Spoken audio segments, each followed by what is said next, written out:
তারপর একদিন বাবা মা এই পৃথিবী ছেড়ে চলে যান। আর তারপর থেকে আমি আর আমার মেয়ে এভাবেই আমাদের দিন কাটাচ্ছি।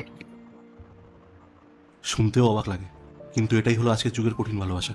আমি জানি মা মানে হলো ভগবানের আর এক রূপ, যার কাছে শুধু থাকে নিঃস্বার্থ ভালোবাসা।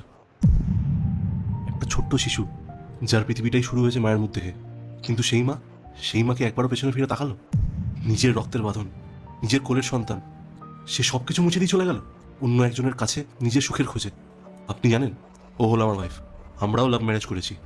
ও আমাকে খুব ভালোবাসে, এমনকি ও আমাকে এটাও বলেছে যে কোনোদিনও ছেড়ে যাবে না। কি পায়েল, তুমি তো আমায় কখনো ধোকা দেবে না, তাই তো? না ইন্দ্র, কখনোই না।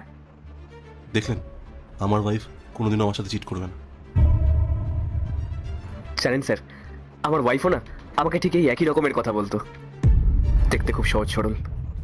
কখনো ভাবিনি যে ও আমাকে এরকমভাবে ছেড়ে দিয়ে চলে যাবে। ও না আমাকে সব সময় বলতো যে আমাদের জীবনে ভালো সময় আসুক কিংবা খারাপ সময় আসুক, ও কোনোদিনও আমাকে ছেড়ে যাবে না।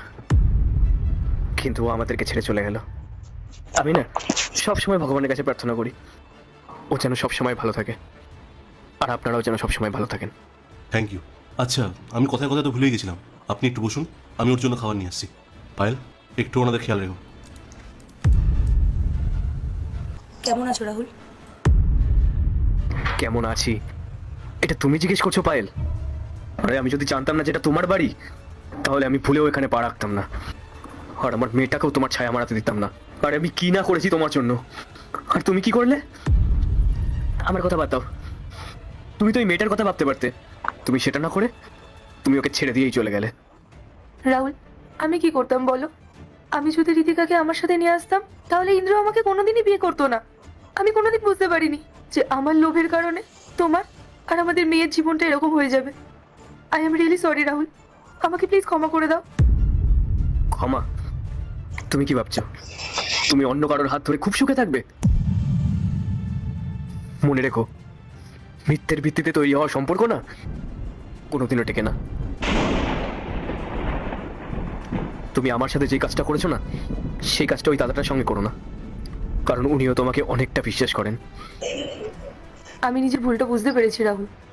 আচ্ছা রাহুল, তুমি তো একটা ভালো জব করতে, তাহলে সেই জবটা ছেড়ে এই ডেলিভারি বয়ের কাজ করছো কেন তুমি? কি করবো বলো, ঋতিকার তো খেয়াল রাখতে হবে, আর এই ডেলিভারির কাজ করতে করতেই না আমি ওর খেয়ালটা রাখতে পারি। আর তাছাড়াও তোমার এসব শুনে কি হবে? তোমার এসব কথা ভেবে লাভ নেই, তুমি তোমার মতন থাকো।